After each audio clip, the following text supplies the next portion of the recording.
Hi, my name's Rich Harrington, and welcome to this week's edition of Photoshop for Video.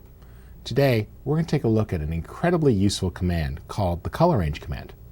Now, a lot of folks rely on less sophisticated tools like the Magic Wand tool. Color range is just as good as Magic Wand, if not better, due to its flexibility. Let's see how it works. I've got a couple of pictures open here, and I'm going to just push them through their paces with the color range command and give you a couple ideas on how this could be useful.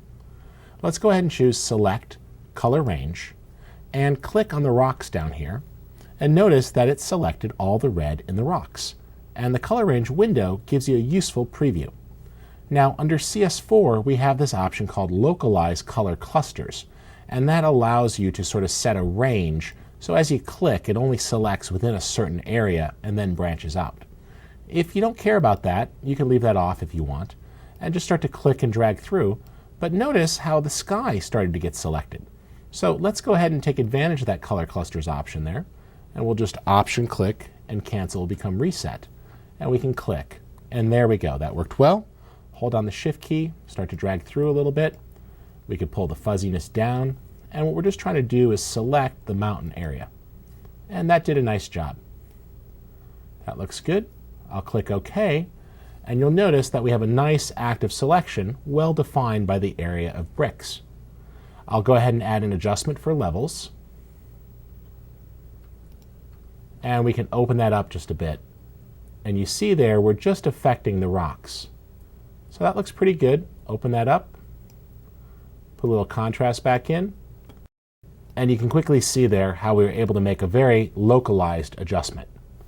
Let's go ahead and over to another image here, and we'll try the technique again. We'll say Select Color Range.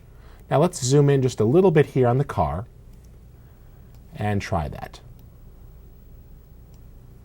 Click on the car to make a selection, and then hold down the shift key and drag through to select more.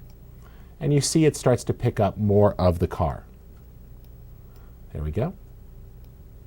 And I'm getting a pretty good selection there. Just pick up a little bit more. There we go. And that worked out well. Notice it picked up a little bit of the rocks up here. If I need to, I could hold down the Option key for Subtract and click on those rocks and remove those from the selection. Adjust the fuzziness slider to taste, and then you could just go ahead and click OK. We've got a nice selection made of just the car, and I'll add a hue saturation adjustment layer, and now we could roll the color of the car. Notice changing it to more of a purplish blue, or just warming that up a bit to a hotter red. There we have an orange, and we could tweak that by just painting on the mask as needed. Paintbrush tool and a quick paint job there.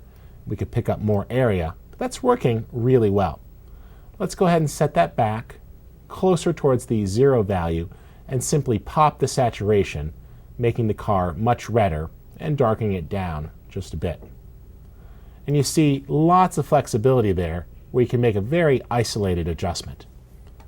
On to our next image here, we'll try color range again for a different purpose. And this time I want to select the rocks. But instead of worrying about the rocks, I'll select something that's much easier. In this case, the entire sky. Sometimes you're going to want to go ahead and select what you don't want and then reverse the selection. We can do this by choosing Select Color Range and click on the sky. Hold down the Shift key and just drag through until the sky is selected. Pick up any areas you need to, and then click the Invert button to reverse the selection. Notice we've got a pretty good selection there. Nice preview down here. Click OK, and we have effectively selected everything but the sky. This would make it very easy to do an isolated adjustment. For example, maybe I want to leave the sky in color, but convert the rest of the photo to black and white. We can do that very simply, add an adjustment layer here, and let's just go ahead and click and start to affect that adjustment independently. There we go. Getting a nice effect where we've left the sky intact but stripped away the color from the rest of the photo. The color range command is very, very versatile. I've got one more photo just to show you this in play. Same sort of thing here. We select what we want. Sometimes it's a much more subtler issue, like the greens just aren't green enough. Well, we could choose Select Color Range And you don't even have to make a selection. Up top, you have a simple preset list. And you could say, select everything green inside the image. And when you click OK, it'll make an initial selection. So very flexible. Let's make sure we've got all the channels chosen there. Or select color range, and we could choose blues. And you see that it selected the blue sky. Click OK. I've got a decent selection. Add vibrance adjustment here.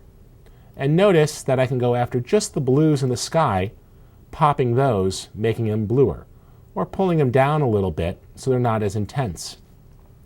Select color range, and we'll grab the greens. Click OK. And we can go back and add another adjustment and just pull up the greens in the image and make those pop a bit more. So, lots of flexibility with those adjustments, all tied to using a great selection. And that's exactly what the color range command will do. Hope you enjoyed this week's episode of Photoshop for Video. My name's Rich Harrington.